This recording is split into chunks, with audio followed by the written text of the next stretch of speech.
All right, good evening and welcome back. We're continuing on with our fourth episode of our Newton Area Flag Football League podcast. And with me again is one of our head coaches in the league, Ian Gallagher, also our player director and field coordinator over the past year. And tonight we're going to continue talking about defense. So, Ian, do you want to start by introducing the defense we're going to be talking about tonight? Yeah, sure. I'm just going to pull up the website that I've been using to go through all the defense, make the plays and stuff. So if you didn't check out last episode, I'd watch that one. So basically, I think in these next couple episodes, I want to go over all the common defenses you'll see played in the league, when I want to play that defense, what kind of teams you want to play it for, and what's the strategy, both for using that defense and for the offense, how to attack it. So we went over cover zero last time, which is basically man coverage with a rusher. This right here up on my screen is I call cover one. You've still got man coverage across the board, but instead of a rusher, you've now got a single high safety. So last time it was called cover zero because there's no one responsible for the deep part of the field. This time we got that one safety back there. So when you think about it, just to reiterate, this is myfootballplays.com. Myfootballplays.com, yeah. So feel free to check that out if you want. It's a pretty good resource. Great. So I'd say, so the big difference between cover zero, cover one, obviously, is you now have that safety back there. So the deep ball is tougher to complete the deep ball against this, but you're giving up the shorter routes a little easier because you're not getting that pressure on the quarterback. So cover zero is kind of a high risk, high reward defense because you're covering everyone. You got a man responsible for every player and pressure on the quarterback, so it's tough to complete an easy pass. You're not really giving up anything easily, but you got that deep part of the field's wide open. There's no one responsible for that. Cover one's almost the opposite in that you have a man responsible for every player plus a safety deep, so it's tougher to complete the deep ball, but you're giving the quarterback the full 7 seconds to throw. So it's going to be a little easier to complete something short because all your players have to stay with all the receivers basically for that full 7 seconds, and that's going to be a little tougher. So I would recommend cover one. You know, I haven't coached in the younger divisions. I usually just coach in the oldest two, so I can't speak from experience here. But I'd say if I were coaching at a K-1, maybe even the 2-3 division, I'd play something like cover one because I think the man coverage is the easiest for kids to understand that are younger rather than zone. Just tell them, so you cover that guy. This guy's your defender. You've got that guy. You stay on him wherever he goes. So, Ian, if I could interrupt here, one of the challenges that I've noticed over the years coaching, particularly at the younger divisions, but sort of across the board, right? As you know, like in NFL flag, the jerseys typically don't have identifying information. Like there's no numbers, there's no names. So, you know, especially if there's a lot of substitutions. I mean, and of course there's a variance, right? Like if it's the younger divisions, you can be on the field with the kids setting them up. But if you're in the older divisions, you have to be on the sideline. But, you know, how do you try to help players cope with that, right? Like how do you tell them, like you look for identifying features like neon shoes or something like that? Like how do you kind of call that in? Yeah, that's a really good point. So you have to make sure, it's really important when you're playing man, I'm glad you brought that up, is that everyone has to know what man they have. Because I've tried to play man in the past, and if guys are just scrambling before the play, sometimes you end up two people covering the same guy. One guy never gets a man. So you really need to make sure everyone knows who they have. So I tell them to call it out as soon as you can, even while they're still in the huddle. You try to help them call it out as much as you can. And yeah, as you mentioned, anything you can use to identify the guys, if they're wearing any different colored shoes, socks, whatever, you can just go, you just point them out, what hair color, whatever, they're taller, shorter.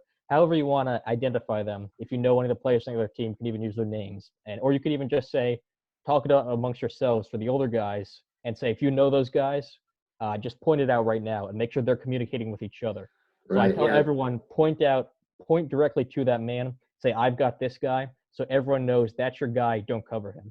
And so especially if this formation is spread out like this, it's pretty easy because no one's standing right next to each other.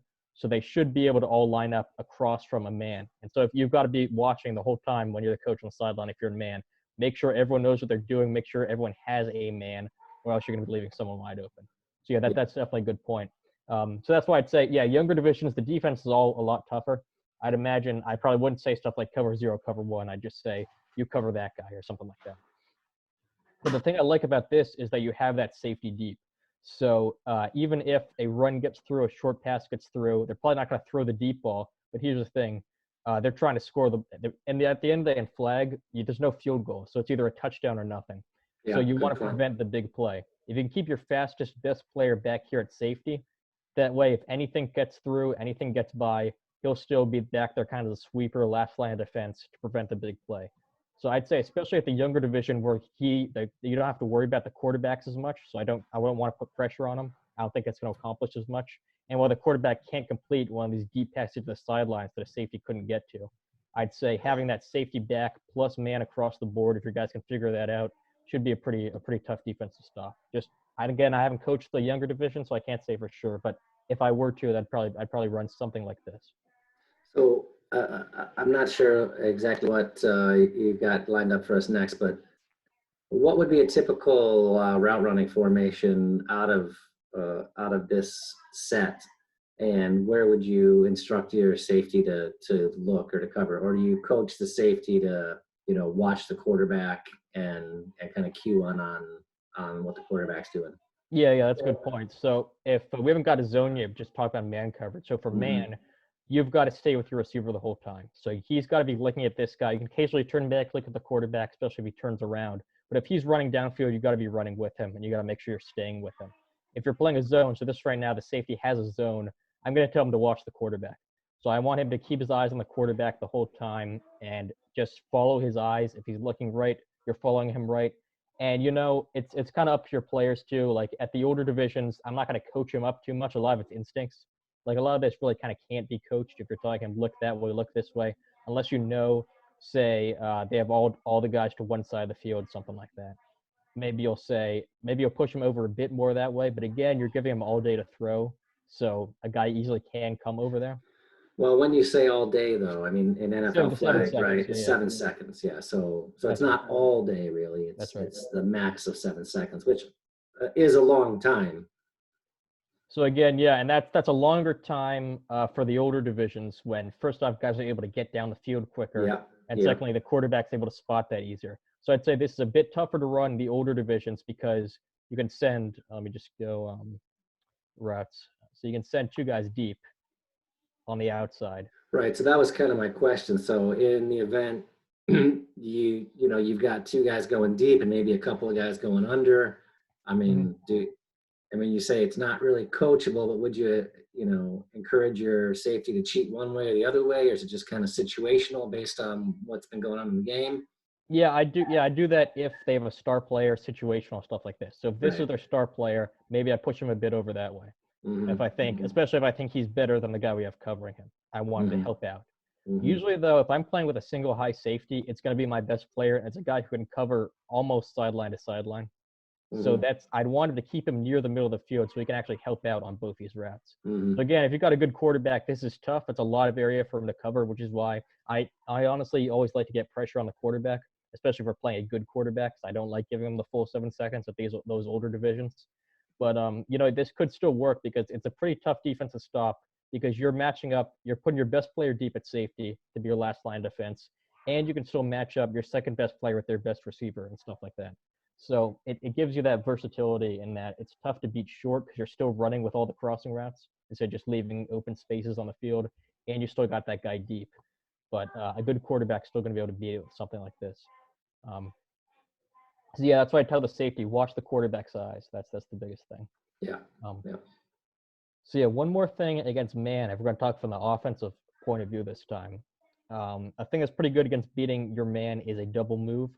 So something like this is probably the most common one is a stop and go. Draw that up. So something like this, right? So he's going to run out like a curl. So he's going to run straight, slow down a bit, and then speed up, accelerate by the defender. So that's tough for this defender to cover because he's got to slow down with the receiver and then immediately speed up again. So that's going to be tough for him to worry about because it's a double move. So it's a quick stop and go. And if you run that on both sides against cover one, you're still sending two guys deep, but the corners are going to be less able to help out. They've probably both won their routes and gotten open deep. And the problem with the double moves, it takes longer time to develop. Now you're playing cover one, there's no rusher. So the quarterback can pretty easily. If I'm going to drop a play against cover one, I'm probably going to tell him to look off and pump fake to one side of the field first. So I'll tell him to do a pump fake when he slows down on the stop to really get that defender to bite, even get that safety to speed over. And then I'd switch to the opposite side of the field and tell him to throw it deep there. That way, he looked the safety off to one side of the field, and it's the same route on the opposite side of the field. He's probably won that route too. So whichever matchup of these two you think's your better one, you gotta tell the quarterback, look the other way, pump fake there first, come the opposite way, and that's gonna be pretty good if you've got a good quarterback to make this tough throw the deep sideline against cover one. And so I mean, yeah, in case so you say like if you know you're facing a cover one, that's your advice. I mean, how quickly can you, do you think, or your quarterback or your offensive players like diagnose, like, I mean, because the formation, right, is the same. It's man across the front four, and then it's just like, is the safety blitzing or is he or she not? yeah, that's So a good point. how quick can you make that read? Yeah, so there's a couple of things you can look at. First off is just the depth. If he's 7 yards back, first of all, if he's more than 7 yards back, probably not rushing, or if they are, it's going to take them longer. So you can almost treat it as if they're not rushing. If they're exactly so you can look at, are they lining up right with the ref? Is he looking at the ref where he's trying to line himself up? He's trying to get it right there. The safety is not going to worry about where the ref's standing. He's going to line up. I probably told my safeties to line up even deeper, especially if I'm not getting pressure on the quarterback. So this guy's probably going to be about 10 yards deep or more for me at least. Especially because I'm like coaching the older divisions. There's better quarterbacks who can throw pretty far. Another thing to look at is what's his stance. If his stance is one leg in front of the other in a athletic position, a running position, looking at the quarterback, he's probably rushing. If he's standing a little more flat-footed or at least both feet in a line facing the quarterback, he's probably playing coverage. So those are the things you can look at. Where is he lining up? Is he looking at the ref? Does he look like he's about to run, or is he playing back and watching the quarterback?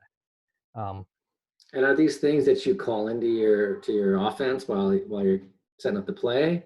Sometimes, How do you yeah. communicate it to them? Like, do you use hand signals or Yeah, something that's on the interesting. Well, side? there's cover two, which we're going to get to next time, which is where I'll see most oftenly teams will sometimes rush and sometimes not.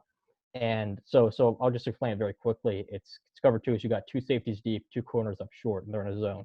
So what's open is the middle of the field if they send that rusher. Sometimes they don't send that rusher and they place the middle. So there's different plays will beat those two. There's almost two different defenses, but they still look the same pre-snap.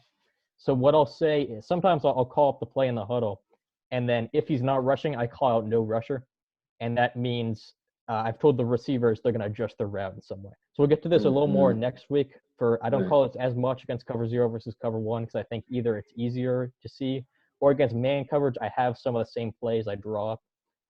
The only difference is going deep. It's you can go deep over the middle against cover zero. You can go deep to the sideline against cover one. But honestly, for me, either way, if I have a good quarterback, I'm not as worried about a defense that isn't rushing me, because even if that initial read isn't there and he's going to take that away deep, someone's going to come open short, and I'm going to trust my guy to find that within 7 seconds.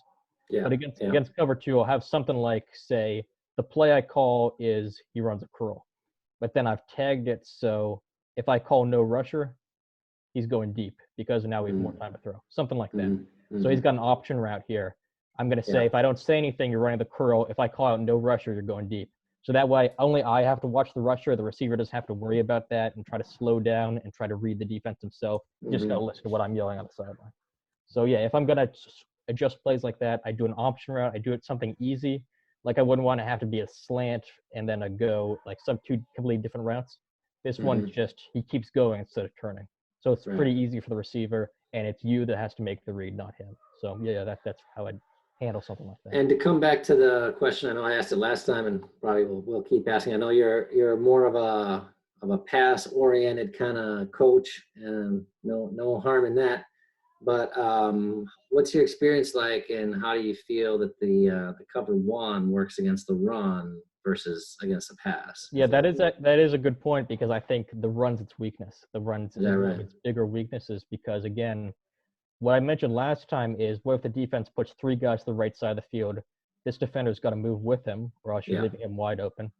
Now they can hand it off to one guy coming across the quarterback up the left sideline. The center clears out. All the other defenders are that way. It's a one-on-one. Before I said, push your rusher over. So now you can rush from here. You can't really push your safety over, because now he's standing over here. There's three guys who can go deep right there. So that's a lot tougher to deal with if you're running cover one, the running game. It's not impossible, and you still do have this guy deep who's your best player who could probably save a touchdown. Mm-hmm. But if this But guy's faster than this guy and it's a you were to handoff, miss that's a a probably tackle or something, then yep. it's all over, right? That's true. So yeah, that's a little tougher on cover one. Also, another thing about defenses that don't rush in general, what you can have is I call it an RPO for run pass option. You Yeah. hand the ball off to a running back. Yeah. What that does is now someone has to rush because once you've handed the ball off, the 7-second rule goes away. So he Yeah. has as much time as he wants to throw it, and you don't want to give him that if you're a defense. So the defender who's on him can rush, but in that case, now you've lost a defender. Now you're not running at the same cover zero, and its quarterback's going to be wide open. Right? So think about it, who's covering the quarterback. You're playing cover zero. I tell the rusher he's got the quarterback. Now, if I'm in cover one, it's an RPO. The safety's got to have to come all the way down to cover him. Then you lose a safety, and that's a lot of ground for him to cover. So that's a little tougher to cover as well. So I like whenever I see a defense that doesn't rush, I always like to throw in a couple RPOs to kind of force them to rush. So that way they can't just sit back and cover everything. It makes them forces them to come up, and that way they'll probably give up something easy short. Yeah, that's a good strategy. Yeah. So just as a general rule, if you will, I mean, out of the percentages of the defenses that you run, I mean, how often do you do, and I don't want you to give away all your secrets, right? But how often do you say actually rush somebody versus sit back? Or do you I rush pretty often, to be honest with you. Okay. Because I coach the oldest two divisions. Teams have good quarterbacks, and teams that don't, I'm not as worried about them. I think you need a good quarterback to compete at that level. So I'm going to get pressure on him. I don't want to give him 7 seconds to throw because I think someone's going to come open. If you're playing a man, you've got to ask every one of your men to cover every one of the receivers for a whole 7 seconds. That's going to be tough. If you're playing a zone, you're giving them a whole 7 seconds. You can't cover the entire field with 4 players or with 5 players. Eventually someone's going to come open. Eventually someone's going to find that soft spot in the zone. So again, those top-level quarterbacks, I think rushing is more effective the older you get, or at least not rushing is less effective the older you get. That's what I'm going to say. I think the youngest levels, you don't really need a rusher because first off, they're not throwing as much, and secondly, when they do, it's going to be tough enough for them anyway. The rusher coming right up the middle, it's probably not going to be as much. It's not going to help the running game because you want to run to the sideline. I think that's just one other thing I'd suggest. I like running plays to the sideline where there's less defenders rather than right up the middle. Yeah. More defenders. Yeah, I think forcing things to the middle can be pretty risky in this in this game. Yeah, and we'll get to that a little more at the zones where you're worrying about certain areas of the fields a little more. So the next couple episodes I'll talk about zone defense. This is the last man we're going to cover. But so I would say I usually like to rush if they have a good quarterback. So if you're in the oldest divisions and everyone can throw pretty well, or if you're in a younger division and a team has a particularly good quarterback, I don't want to give him 7 seconds to throw. I'm going to want to get pressure on him and trust my defense. And here's the other thing. I think most interceptions happen when the quarterback's under pressure. He's throwing it up off his back foot. And when you've got that safety there who's reading his eyes the whole way, he's going to pick that off. So you want to get pressure to force interceptions. That's what I find is most interceptions are made by guys playing zone coverage while the quarterback's under pressure. So then he can read his eyes and pick it off. All right. Well, those are great bits of advice, and thank you again for your time.